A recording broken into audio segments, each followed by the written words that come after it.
Jadi tuan-tuan, kalau orang tanya kita, mu mazhab apa? Ahli sunnah. Asy'ariyah Maturidah, dak ayat tahawiyah. Boleh? Tak boleh.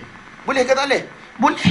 Sebab apa dia kata ini merupakan i'tiqad a'immatid-din, fuqaha'il millah, Abi Hanifah, Abu Yusuf, Muhammad ibn al-Hasan al-Syaibani.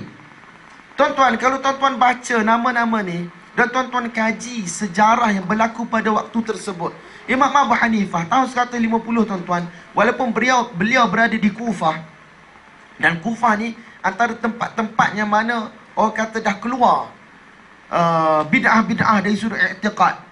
Tak, bid'ah-bid'ah dari sudut i'tiqad dah keluar di Kufah, di Basrah. Tetapi Imam Abu Hanifah rahmatullahi alaih masih lagi berada di atas jalan ahli sunnah wal jamaah.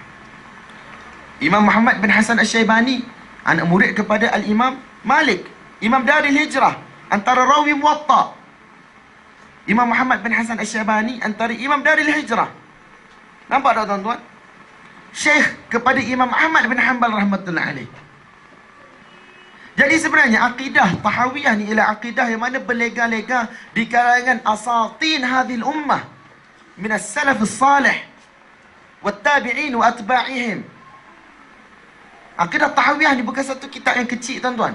Kalau kita baca terjemah bodoh gitu memang kita tak nampak. Tapi kalau kita cuba gambarkan, apabila disebut nama-nama ini dan kita cuba bayangkan waktu tersebut, Imam Abu Hanifah rahmatullahi alaih lahir tahun bila tuan-tuan?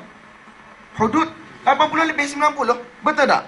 Hudud 80 lebih 90 ni tuan-tuan, hudud siapa? Bukan hudud potong tangan tu. Zaman bila tu? Zaman siapa? Zaman Imam Malik rahmatullahi alaih. Zaman Imam Zuhri rahmatullahi alaih. Zaman kibar dan juga awasitut tabi'in. Abu Hanifah memanglah meninggal 150, tapi nasy'ah dia sunniyah daripada awal.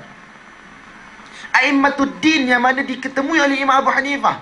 Jadi apa yang ada dalam akidah Tahawiyah ini merangkumi i'tiqad salafil ummah. Minat tabi'in, atba'it tabi'in. Kemudian diwarisi oleh para ulama selepas itu. Nampak tak tuan-tuan? Jadi kita kena berbangga dengan kitab ini. Kalau kita tanya mu ahli sunnah ke tak? Ahli sunnah. Akidah apa? Tahawi. Boleh? Jangan malu. Dalam masalah i'tiqad tidak ada mudahanah. Kalau tuan-tuan i'tiqad kitab ini betul dan legasi dibawa oleh Al-Imam At-Tahawi ni legasi yang betul, kenapa tuan-tuan malu? Tak? Saya lalu banyak pengalaman dalam hidup saya tuan-tuan. Ketika mana saya berada di madrasah, saya dipanggil oleh beberapa orang guru untuk cek i'tiqad saya.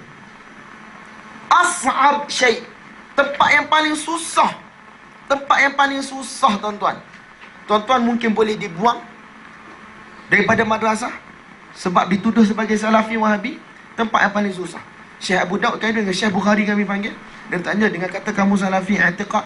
Sekian saya kata aku ala madhhabi Ahmad fil i'tiqad. Adapun dalam masalah fiqh aku Syafi'i madhhab. Tempat yang paling susah dalam hidup tidak ada mudahanah tuan-tuan. I'tiqad.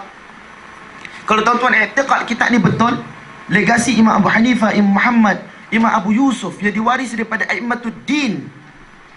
Kenapa tuan-tuan malu nak kata aku ahlus sunnah ala madhhabis salaf? Apa nak malu? Tak. Kita bukan nak balang orang, kita bukan nak kafirkan orang, bukan nak tabdi'kan orang. Sebagaimana bagi tahu tujuan kita ialah untuk belajar akidah daripada Al-Quran dan Sunnah di atas tariqatis salaf. Orang lain mereka dengan Allah Ta'ala. Tak tuan-tuan? Kau malu juga.